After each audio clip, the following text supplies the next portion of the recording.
You are listening to Be Amplified, the podcast with Brie and Thais, episode number 25. Hey Amplifiers, welcome to Be Amplified, the podcast. My name is Thais. And I'm Brie Seeley. We are the co-founders of the Amplify Collective, a movement aimed at radically disrupting how purpose-driven women connect and operate in the world. Because we believe it's not just what you do, but who you are that matters. Each week, join us for messages and interviews that will leave you feeling amplified and ready to change the world. Let's do this. Hello. It's Thais. Good morning. Apparently, we're having an interrupting day. Apparently. That tends to be what we do anyway. Yeah, it is Monday, and Thais and I love Mondays because not only do we get to hang out all day, but we get to talk to you. We get to talk to you, and we are sitting in my closet with Chewy. Our super fancy recording studio. This is a very fancy recording studio. Someday, Thais. Someday. But for now, we're really enjoying the bootstrapping aspect of our business. You know, there's some very glamorous parts of our business, and we get to wear heels and wear fancy clothes and talk to fancy ladies and have fancy parties. And yes. And then there are days where we're schlepping it and sticking our hair in a bun and recording podcast in my closet. So, you know. Life's all about balance. Yes, life is all about balance. Speaking of balance, actually, this has nothing to do with balance at all, but let's dive into the conversation of creativity, because I am sure many of you listeners feel that you are a creative. You're a creative individual. You are creative in your work. You're creative in some sort of hobby, some capacity where you love the creative process. And so what does it look like to go from creative to implementation? Yeah, so we'll be talking later with Joanna Waterfall, who's the founder of the Yellow Conference, which is a place for creatives. And we talk with her a lot about creativity and all of that stuff. So, Thais, let's share a little bit to begin with, like what each of our creative processes look like, because I think it's really important to know, everyone's creative process looks differently, and you might want to be a creative and just have no idea where to start. So let's share each of our processes. Sure. Well, go from there. So first, I never considered myself a creative, ever. I considered myself more of the logical type of person, the thinker. And I particularly hated writing in middle school and high school and college. I hated writing because I hated the structure and the way it had to be presented, and it was so based on people's opinions of whether or not you get an A or not, subjective. That's the word I'm looking for. Unlike math, which I loved because you either got it right or you got it wrong. It's either 2 or it's not 2, and I loved the finality of that. But when I graduated college, actually before I graduated college, when I was living in London, I started a blog to tell my family where my whereabouts in London and all over Europe. And instead of sending them an email every week, I just typed it in the blog and I shared it with my entire family and friends. And that was really cool. And I started to step into being a creative in the writing process and what it looks like to be poetic and to have music and words be combined in my head and pour that out into my heart. And so that was my first realization that being creative doesn't necessarily mean painting on a canvas or drawing, because do not ask me to draw for the life of me. Oh, but we have fun painting, Thais. We do the ones where you get drunk. Yeah, the sip and wine and sip. Yeah, you get. I mean, wine is sipping. That's where Thais's creativity really flows. So, yes. So don't ask me to draw, but I love writing. And that's where I first started in the idea of maybe writing could be a modality for me. And so I started a yoga blog when I got back from London, and I started blogging about my adventures with yoga and emotional eating. And that website is still up somewhere. Oh my God. With all of my musings around dealing with life and doing it from the spiritual conversation of yoga. Okay, that being said, my spiritual process actually looks a lot like, oh my God, I have a brilliant idea. Okay, time to create this idea. Oh, I hate the idea. I hate implementing the idea. I hate creating. I hate launching. I hate. oh my God, this idea is amazing. Look, it's out in the world and it's the best thing ever. Fact. That's literally my creative process. It's like I have a great idea and the physical manifestation of that idea is amazing and it's everything I could have asked for and more. But the process of, the process of putting it together excites me. Like creating the content for my workshops or creating content for my program. Love that process. But the process of putting it out into the planet, the process of birthing, yes, the birthing process for me is absolutely painful. I teased that when I launched my last masterclass in May, I keep wanting to say March, May, my last masterclass in May, I think I've mentioned this to you ladies before, I loved the idea of the masterclass. I felt so called to do this 3-day workshop. I knew that this was the next level of my business, but every single day of promoting that workshop was agonizing. She would call me and I would be like, Thais? Shit or get off the pot. Every day. Every day. Every you either day. do it or you don't do it. Do it or don't do it. And I wavered every single day. And it ended up being one of the events that completely catalyzed my mission. It got me even more clear on how I support women. It was the most transformational experience in the entire world. And then I'm doing it again. The second day of the masterclass, I knew I was going to do it again, and it was going to be in November. And then we're almost here, and we're going to do it again, and it's been amazing. So, yeah, I would say that that's my creative process. It's a lot of tension. The tension between wanting it to look a certain way versus looking the way it's going to look. The tension between this big, grandiose idea and then creating it into applicability that it fits where I'm at right now. Because when I first visioned my masterclass, I envisioned a 300-person masterclass, but that's just not where I'm at right now. And it doesn't mean that just because I have 20 women in my masterclass that makes it any less. In fact, it makes it even more impactful, more purposeful, more intentional, more intimate. And so, yeah, so that's my creative process. It's a commitment every day to birthing something and being in the birthing process and being open to what it could look like and committing to it again and again and again, even with I don't want to. Yeah, so my creative process usually starts with like this deep discomfort.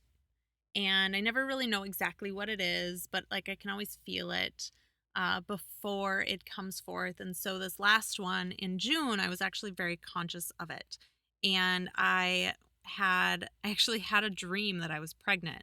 And for those of you that know, I will never have children. It was hilarious because I very much woke up and I was like, oh, no wonder I'm never having children. But I was like pregnant in the hospital on the side of the bed, screaming like, just get it out of me. Like, I'm not supposed to be doing this. This is fucking ridiculous. How did I even get here anyways?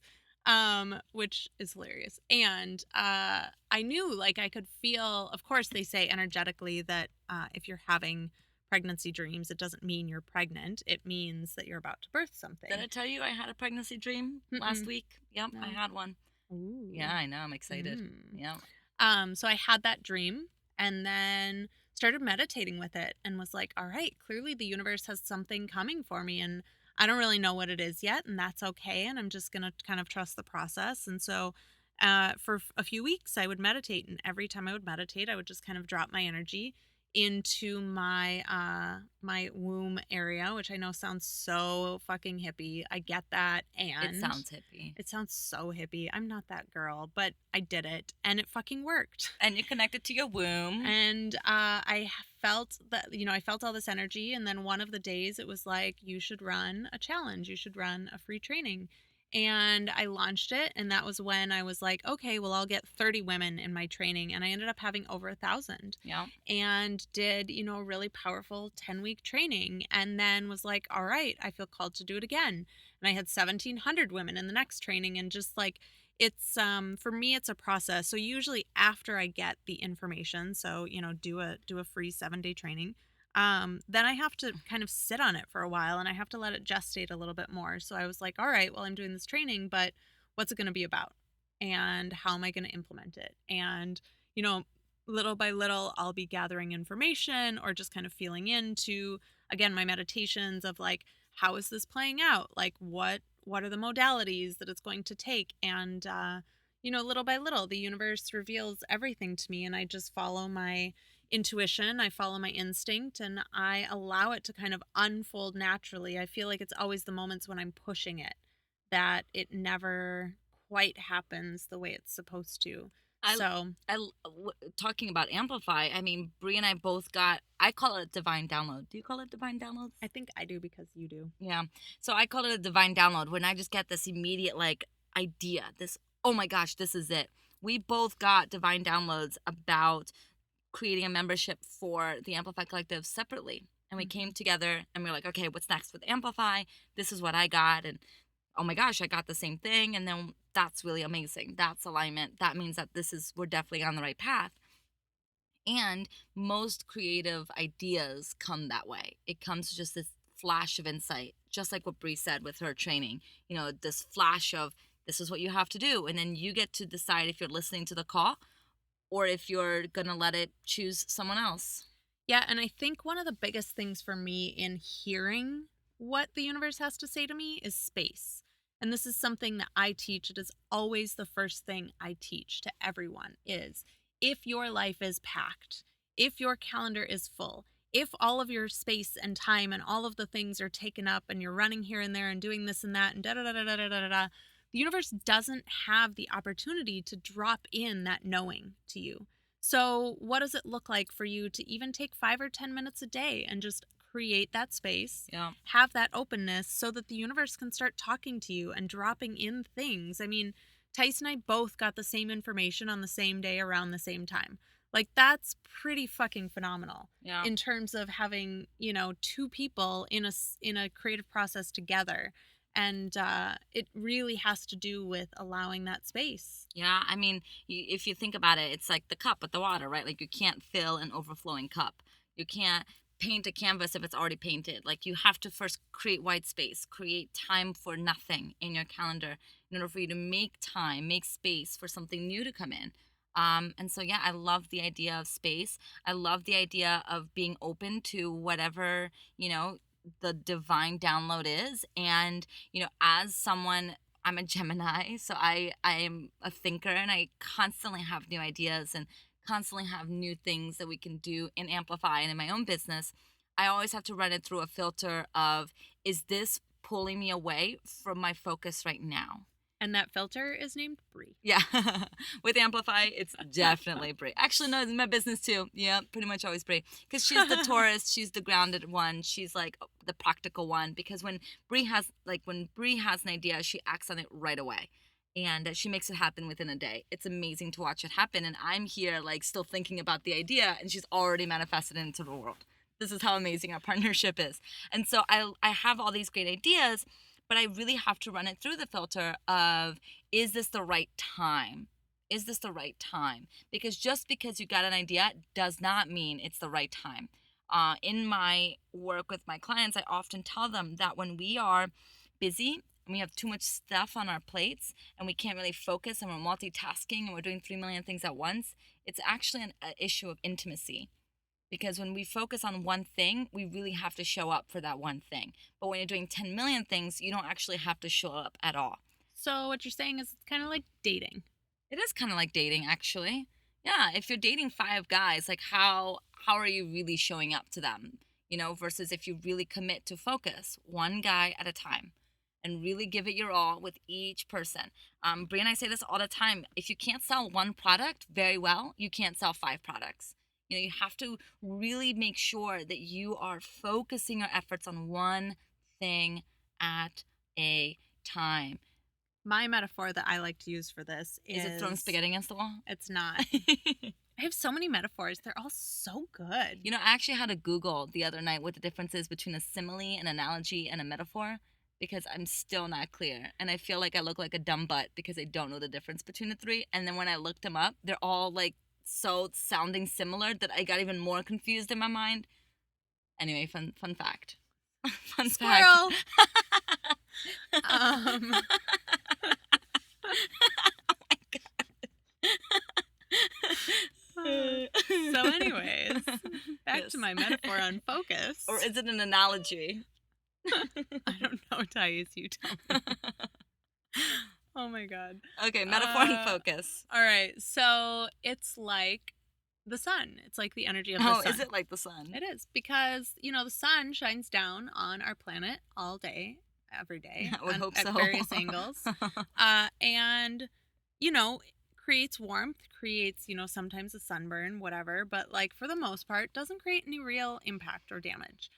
Whereas if you take a magnifying glass and you focus all of the energy of the sun into one small pinpoint, you start a fire. And so, if you are diffusing your energy across all of the things, you're not creating an impact in any of them. Yeah. You're just dabbling a little bit here and there. Whereas, if you take that magnifying glass and you put it on one of your creative projects, you can move mountains. Yeah. You can start fires. You can create a global revolution. It is amazing what happens with the power of focus. But so many of us are so afraid of, like, what if I pick the wrong one? Or what if I focus on the thing I'm not supposed to be focusing on? Or what if this? Or what if that? Or blah, blah, blah, blah, blah. And I would encourage you, get out of your head. Yeah. Your heart knows exactly what you're supposed to be focusing on. It knows, it has all of the answers. Your intuition will never lead you astray. And pick one. Yeah. I mean, when Brie and I first started Amplify, we did it with one dinner party a month. We got really good at it. We were selling out 4 weeks in advance. Oh, 8 weeks. Yes. On some months. Yeah. Yep. And then we moved on to the next project and we did that as well as we could. And then we launched the podcast and we did that to the best extent of our abilities. And then we launched our membership, and now we're paused. We're paused on all of those things until April, when we announce our big exciting thing. Can I say it? Can I say what we're doing in April? No, I think we should have a little tension. Like, Okay. people, you have to come back. You have to come back. So we're doing something really big in April. But granted, we've been in this business since August of last year, and we're really intentional of only creating things that are sustainable for us and that we can do full-heartedly. And I know a lot of people are like, oh, I'm going to do a podcast. Oh, I'm going to start blogging. Oh, I'm going to start doing this. We cannot tell you how many people we have seen launch a podcast, like do the whole new and noteworthy launch strategy, all these things, get on new and noteworthy, and then literally their podcast folds. Yeah. Like they release They stop. 5 episodes, Yeah. and then they quit. Yeah. Because, a podcast is another business. It requires the level of effort of another business. Every new marketing strategy requires the level of another business. Every time you launch a new thing, a program, a course, a new coaching thing, it's like running a whole other business. And when you have too many things, too many coaching packages and too many marketing strategies and too many things, you diffuse your energy. You don't do any one of them really, really well. And that's why I sold one coaching package for an entire year. One package with me. And it was painful. I got no's. There were other things I wanted to do. My heart ached to create new things, but I stayed really intimate with what it looked like to birth one thing in the world. And then I moved on. Once I felt like that was complete, I moved on to my next thing. So to be completely transparent, Thais and I both had a moment with Amplify where we were like, is this a good idea? Each of us are running our own business. Is it a good idea to add on a second business? Yeah. And we had to really sit with what running Amplify was going to do to each of our own businesses. And we had some really tough conversations, and people reflected to us that stuff. I mean, people reflected to us that this was not a good idea, that this was a waste of time, that we were only going to be diffusing our energy, and that it wasn't going to work, and that there's already been people who have done something similar and they didn't succeed, all of the things. And it really required us to sit and ask ourselves, what is it that we really want? And is this going to be worth the commitment and the level of effort that we are willing to put into this to make it work? Yeah. And I mean, we've been really, I want to say lucky, although I don't believe in luck, that, it's worked out really well. And both of us are able to fully commit to both businesses. And but it takes a lot of time management. It does take a lot of time management. Tyson and I have a lot of systems for success set up, and we now have 2 contractors for Amplify, and I have 2 contractors for my business. And it's taken a lot of getting a lot of things in place, because it's great to be creative and it's great to have creative energy. But you also need systems and things to support it. I mean, at the end of the day, if you do not focus your creativity on one thing at a time, you're not going to do anything well, and your creative efforts are going to be for nothing. And it's a hard truth to say, especially for those of us who are so in our ideas and have so many things that we want to do. And we want to do this, and then it gets hard. So then we change our mind and we do that instead. And then, 2 years later, we're no further ahead than we were. And that's not what we want for you. And so be creative, have fun, create things, find out the type of creative process that feels good for you. Get intimate with that creative process. Big Magic by Elizabeth Gilbert. So good. So good.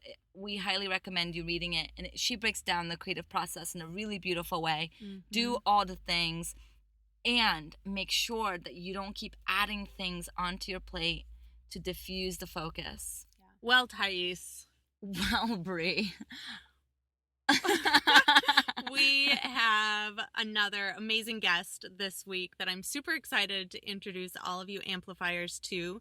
Joanna Waterfall is the founder of Yellow Co., an organization that exists to empower creative women to become agents of good. With a degree in graphic design and digital media and a background in branding, Joanna believes that creativity, purpose, and business should go hand in hand. She's been featured in publications such as the Huffington Post, LA Lady Magazine, Career Contessa, Belong Magazine, and others. She is motivated by the belief that women can change the world through stepping into what makes them come alive. Welcome, Joanna. Thank you so much for having me. We're so excited to have you and to have this conversation. And the way that we like to begin all of our interviews is by asking our guests. And so I'll ask you, what does it look like for you to live an amplified life? Yeah, great question. I love it so much. For me to live an amplified life, it looks like me stepping into what makes me come alive. So I imagine it as using my gifts, my skills, my talents, and really leaning into those and allowing them to bring more passion and more creativity and more love to my life. So just really stepping into who I was created to be and stepping into the hard times and the good times and living life to the fullest, I guess. Amazing. I love that you use the word creativity so easily. And I think a lot of people have ideas of what creativity means and looks like. And I used to think that creativity was the painters and the artists. And I'm curious for you, like, what is your definition of creativity? Yeah, I love this question because so many people do think that. They think, oh, I'm not artsy enough to consider myself a creative. And with our conference, we advertise it as it's for creative, entrepreneurial minded women. So I get emails from women who are like, I'm not a creative. Can I come to your conference? And it makes me so sad because I truly believe that every person has the ability to be creative, because to me, creativity is really just a matter of looking at problems or trying to find solutions from another angle. So, there's a ton of creativity in math. Like, if you're able to look at a problem and solve it in a different way than has been done in the past, or if you are going about your life and you want to kind of approach it from a different angle, to me, that's creativity. It's really just looking at the world and your work and whatever you're doing from different angles. And it's really just problem solving. It's trying to figure out the best way to do whatever you need to do and being creative and coming up with a solution. You don't have to always go with what, that article that you're reading is telling you to do. You can really think for yourself and, problem solve. I love this, and I'm going to give you a second, and I'll preface it so you can think of your answer. I'm going to ask you for a specific time that this happened to you. So, I love when my clients come to me and they're like, Brie, just give me the formula. I just want to know how to be successful. And I'm like, well, it doesn't really work that way. Yeah. You have to figure it out on your own. You have to figure out what works for you. And yes, it's good to read all of the articles. Take what works, leave the rest. Mm-hmm. So I'm curious, when you were really stepping into your gifts and your skills, what was a problem that you faced, and what was a way that you used creativity to kind of overcome it? Ooh. This is why I gave you a second. I know, I'm sorry to spring this on you.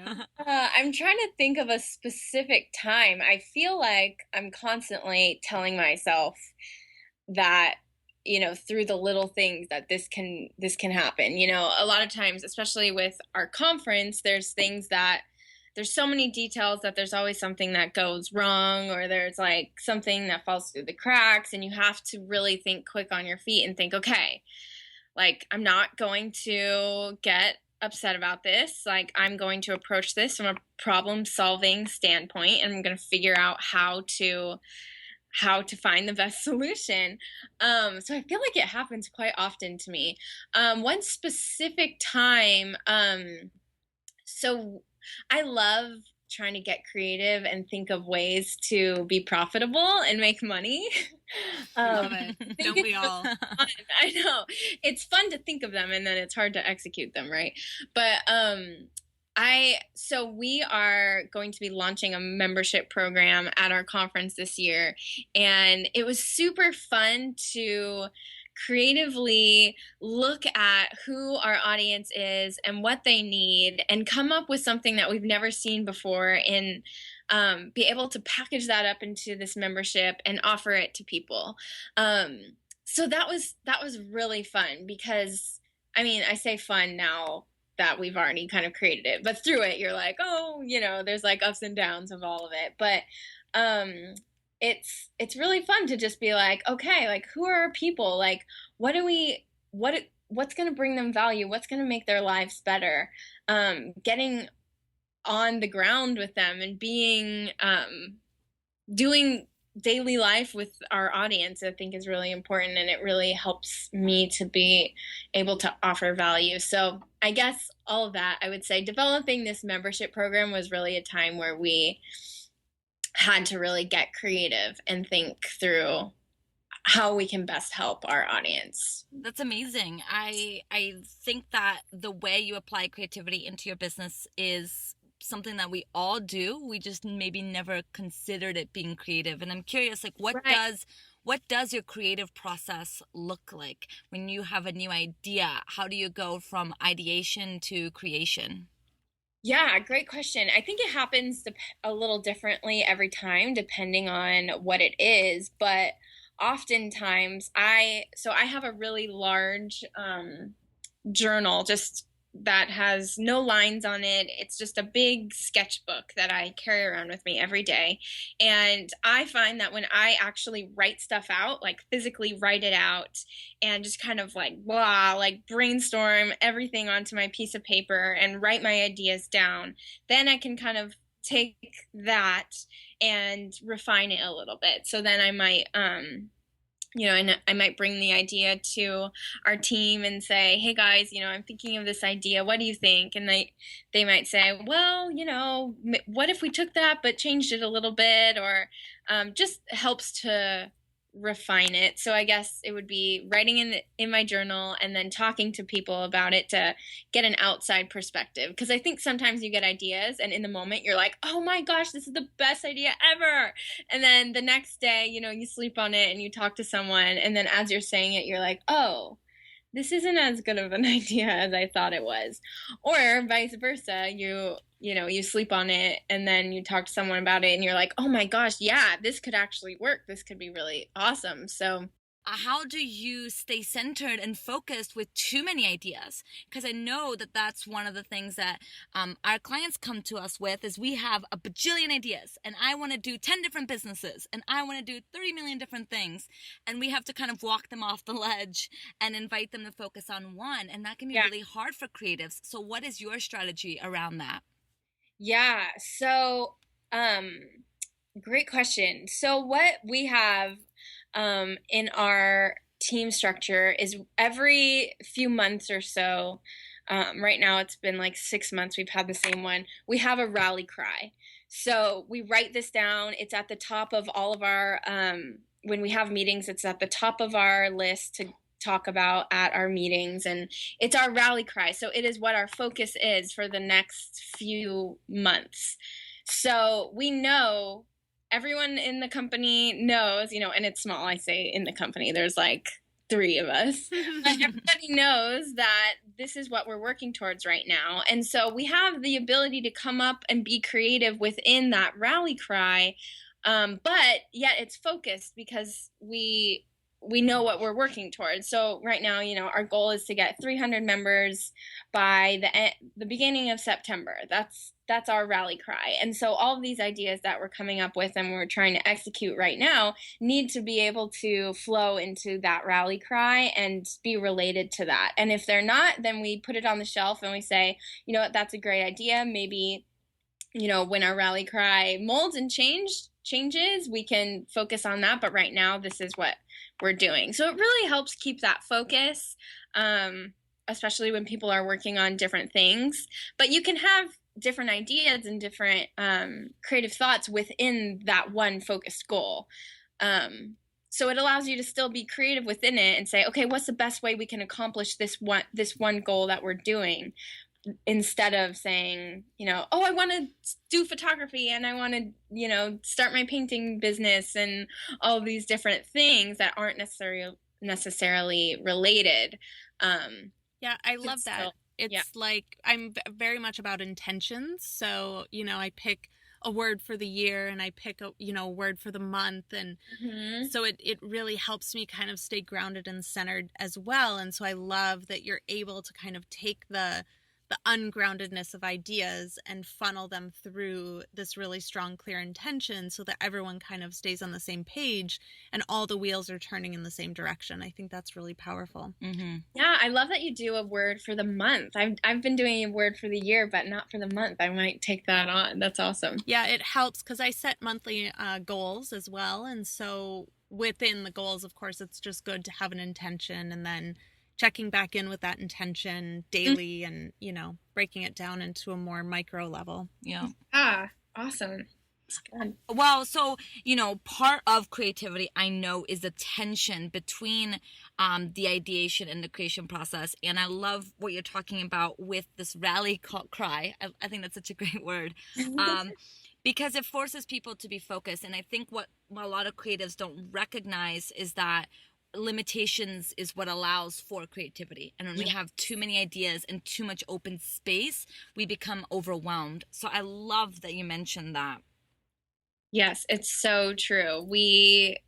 It sounds like the best job in the world to have a client who lets you do whatever you want, right? But then you get there and it's like the worst because it's where there's no boundaries, there's no structure, and there's no ability to really create within those walls. So yeah, I totally agree. Yeah. So were you always creative? Like, is this something you've always had, or how did you kind of refine and hone your skills and gifts to know that this was your path? Yeah, I have always, since I was little, loved drawing and painting and being creative. And I think it was something that I identified myself as having a talent of. Like I remember being in third grade and like winning this contest where we had to make a brochure for a hotel and everybody voted on the brochures and mine won. And so I remember always thinking like, oh, this is something that I'm really, really good at. And I like doing it. And it was something that my parents instilled in me and really encouraged me in, was to be creative. My dad is a musician. And so we grew up in a really creative household. And my mom was a teacher. And so she was always trying to bring creativity into our house too. So it was something that was always really encouraged, which I realize now as an adult how like lucky I was to have that, because I know that's not everyone's case, everyone's story. But yeah, I was really lucky to have that. And growing up, I got into high school, got really into photography. I thought I wanted to be a wedding photographer when I grew up. And then I went to college and had an art major with an emphasis in photography my first 2 years. And I ended up shooting a few weddings and realized I did not like wedding photography at all. It was so stressful. The pressure of that was just really intense for me, and I couldn't handle it. So yeah, I still enjoyed photography. But then I actually transferred schools midway through college, and their art program at the new school I was at was not super exciting to me. I wasn't really thrilled about the program, but they had a really up and coming graphic design and digital media program that was new, and they had just brought on these great new professors who were working in the industry and doing really innovative, cool things, and that really interested me. And I was like, graphic design, that's kind of like art, right? Like, I'm getting into my junior year here. I should probably start thinking, how am I gonna make money with this art major? So I kind of fell into graphic design and fell in love with it. I loved it so much, and I realized how much I loved this idea of the purpose behind the creativity, which is, intentional design. Like, what are you, like, everything that you create within design is supposed to have a purpose, whereas fine arts, which is what I studied my first 2 years, is a little bit more free flowing, and it's whatever it means to you and whatever it's meaning to me in my heart, and I'm creating it, which is beautiful, and I love doing that too on my own time. But I really fell in love with this whole, like, really purposeful, intentional design, and which led me into branding. And I worked at an agency my first year out of school and really learned how to do branding for businesses. And yeah, so it's always been a part of my life. I've never really wavered on that. Except for, actually, one time, my freshman year of high school, I took a drawing class, and I had a drawing teacher who he just was not a great teacher. And I was like, do I really like this? And then got into photography and was like, yeah, I do. So other than that, I've always loved being creative and working with my hands and doing, and, making things in the world. So I wanna dive also a little deeper into how you went from being a creative to being a leader of these conferences, because I feel like that's a pretty big leap from going, from designing and branding for organizations to throwing a whole conference together. And Bria and I throw events almost every month here in LA, so we know the energy required to throw conferences. And so I'm curious about that. Yeah, it is pretty funny. I'm like, why am I doing conferences? How did this happen in my life? But yeah, so I was I was working for myself doing freelance graphic design for about 2.5 years before I started the Yellow Conference. And I was creating these amazing visual brands and doing marketing stuff for all these other creative businesses, which was super fun. But I always loved the idea of being able to do it for myself one day. I was always like, man, like, service-oriented stuff is so hard. Like, I love working with these clients, but it's really difficult. I would love to have a product one day or something that I could, like, brand myself and have fun with it and really make it come to life. Like, do what I've been doing for my clients for my own company. Like, that was always kind of like back in my mind as you walk so closely with these clients doing these cool things in the world. It kind of inspired me, like, wow, I'd like to do something like this too. So the conference kind of came at a time where I was really just going from project to project. I felt purposeless in my work.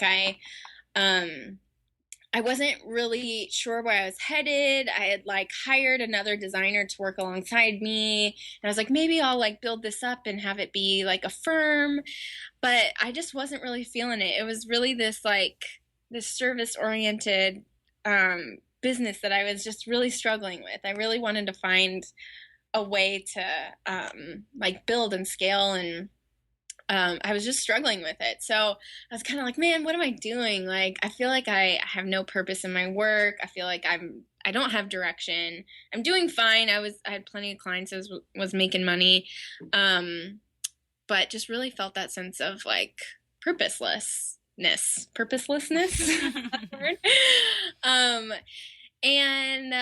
So through a series of events, I had met a few women who were running their own do-good businesses, and they were social entrepreneurs, essentially, and I had never really heard that word. I wasn't super familiar with what that was, but I was so inspired when I saw it. So I saw these women who were being creative. They were running their own businesses, but they were doing it to make the world a better place. Like that was their main purpose. And every day they were going to work and making a difference in the world just because their work was purposeful. And that was really inspiring to me. And so I wanted to be around more people like that. I had met these two women in particular, and I was like, dang, like they're so great. I want that to rub off on me. And so I was literally in the shower, and I remember the moment I had this idea. I was like, I should create a conference, and it's going to be a conference where women like this will speak, and we can see them and hear their stories and hear why they do what they do and how they got to where they are, and gather together with other like-minded individuals who want to use what they have for good. So it was super exciting to me, not only to create a space for women like this to gather together and support and equip and encourage each other, but also as I started working on it, it was so fun for me to brand something that wasn't for a client. And it was so fun for me to think through the messaging and think through the design of it all and how this would all flow and how people would view it.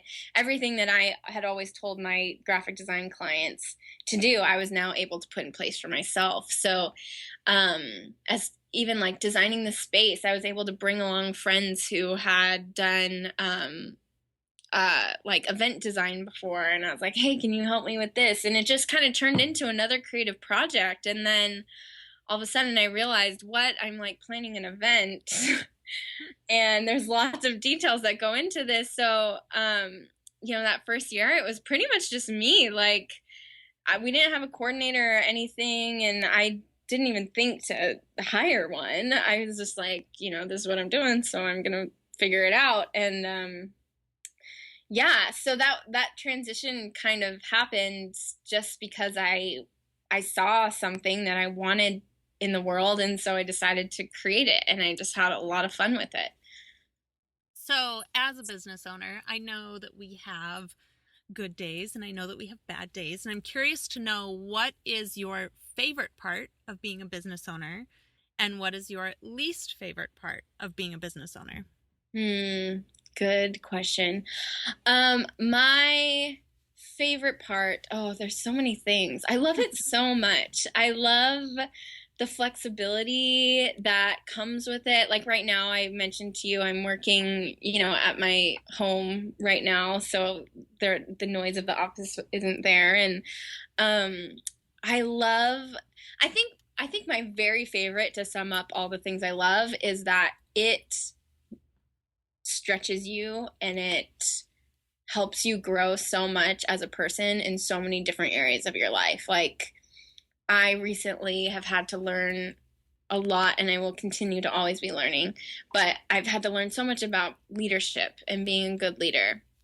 And at the same time, I'm learning about marketing tactics and these new programs that are out there and how we can best market ourselves, and, you know, what's the best way to do that. And I'm learning about working with interns, and I'm learning about delegation, and I'm learning about Snapchat and like these new up and coming creatives that are doing these great things in the world too. And it's like, as a business owner, I really believe you have to know what is happening in the world, and you always have to be moving and adjusting and learning always. Mm-hmm. And I love that because it's always keeping me stimulated. It's always keeping me interested. There's always something new to learn, and it just never gets boring because there's so much.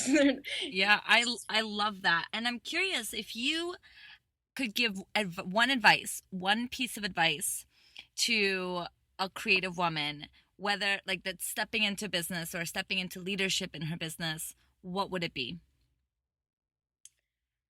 One piece of advice I would say, and this is something I see a lot of creative women struggle with, is learn how to detach your business and your ideas from your identity. And I think it's great to be able to have a business that's integrated with your personality and your life, and that's awesome and good, and it should be that way too. But at the same time, you have to learn that if you put an idea out there, you put a business out there and it fails, it doesn't mean that you are a failure. It just means that you experienced failure in this idea that you put in the world. And you can always keep trying, you can always keep putting stuff out, but just take risks. And I think that tension with, learning how to separate yourself from your creativity, your businesses, your ideas is super important, because that's the only way you're going to be able to have the stamina to keep going and keep innovating and keep moving forward.